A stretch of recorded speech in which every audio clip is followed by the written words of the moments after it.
Sir अगर कभी target miss हो जाए आपका, जैसे आप किसी मिशन पे हो एंड कुछ अलग हो गया, या पब्लिक प्लेस, जैसे मतलब मैं मूवी के रेफरेंस से बता रहा हूँ, पब्लिक प्लेस पे कोई मिशन एग्जीक्यूट करना है, कुछ गड़बड़ हो गई या आउट ऑफ कंट्रोल सिचुएशन चली गई, तो हमने मूवी में किसी और की कोई सिविलियन मर गया या कुछ हो गया, तो डैमेज कंट्रोल यही है गवर्नमेंट का कि हम इसको नहीं जानते, या कुछ और बैकअप प्लान्स रहते हैं? अच्छा, आप मुझे ये बताइए सर, एक इंडिविजुअल आदमी की ज़्यादा वैल्यू है या देश की वैल्यू है?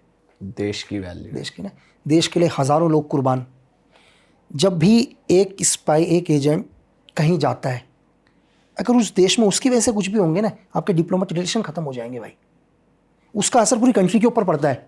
अगर उस देश में आप एक सपोज हिंदुस्तानी नागरिक है कोई भी, अगर वो कुछ भी करता है, अगर फिर भी वो गवर्नमेंट में, अपनी गवर्नमेंट की बात नहीं कर रहा हूँ, दुनिया की कोई भी गवर्नमेंट फिर भी अपने आदमी को सपोर्ट करती है, तो उसके रिलेशंस पूरे देश के ऊपर फर्क पड़ेगा। आप एक आदमी का नुकसान चाहोगे या पूरे देश का नुकसान चाहोगे? तो इसमें कोई गवर्नमेंट भी गलत नहीं है। ऐसा नहीं है कि जो एक स्पाई जा रहा है उसको ये सब चीज़ नहीं पता, उसको सब चीज़ पता है भाई, क्योंकि उसको पता है कि उससे ऊपर उसका देश है, तभी तो जा रहा है।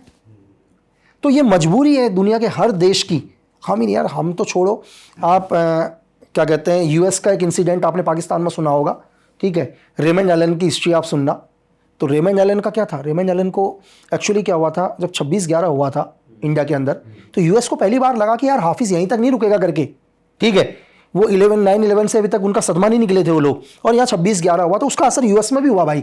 तो सीआईए ने पहली बार प्लान किया, सीआईए ने बोला कि हाफिज़ को क्या करो, ग्लोबल टेररिस्ट घोषित करो करके, और यूएस ने यूएन में उसको ग्लोबल टेररिस्ट के लिए मांग उठाई, और चाइना ने वीटो पावर का यूज़ किया और ग्लोबल टेररिस्ट घोषित होने से रोक दिया हाफिज़ को।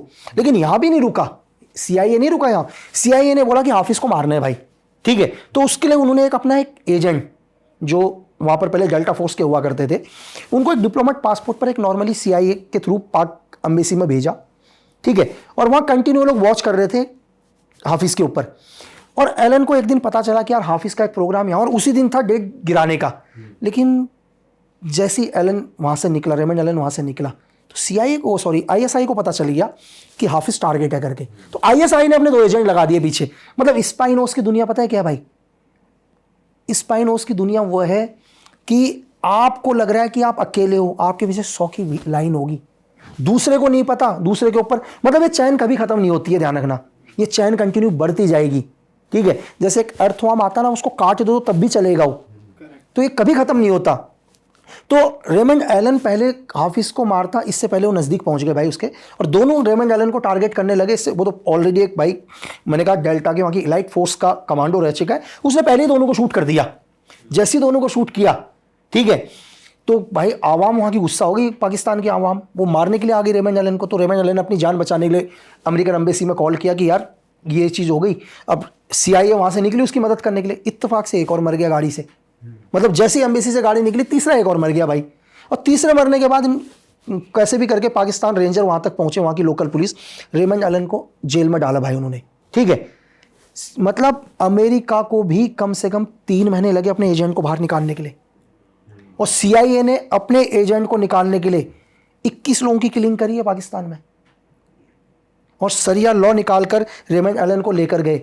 और आपको एक चीज़ और इत्तेफाक होगा सुनकर कि रेमंड एलन को निकालने के चक्कर में उन्होंने बिन लादेन को 1.5 महीना बाद में मारा। वो ऑपरेशन 1.5 महीना पहले था, डिले करना पड़ा क्योंकि बराक ओबामा उस टाइम वहाँ के प्रेसिडेंट थे। बराक ओबामा को पता था अगर हम इस टाइम बिन लादेन को पाकिस्तान में मारेंगे तो रेमंड एलन को पाकिस्तान में फांसी दे देगी पाकिस्तान गवर्नमेंट, क्योंकि इतना प्रेशर होगा पाकिस्तान के ऊपर। तो उन्होंने ये बोला कि नहीं भाई, पहले हम रेमंड एलन को निकालेंगे, उसके बाद क्या करेंगे, बिन लादेन को मारेंगे। तो एक एजेंसी ने, और अपने एजेंट को निकालने के लिए 21 आदमी को किलिंग, मतलब मैं किलिंग बोलूं क्या करूं, आज तक वो गायब है, मिले ही नहीं है कभी। तो आप स्पाइनोस का वर्ल्ड नहीं समझ सकते किस लेवल पर काम करते हैं।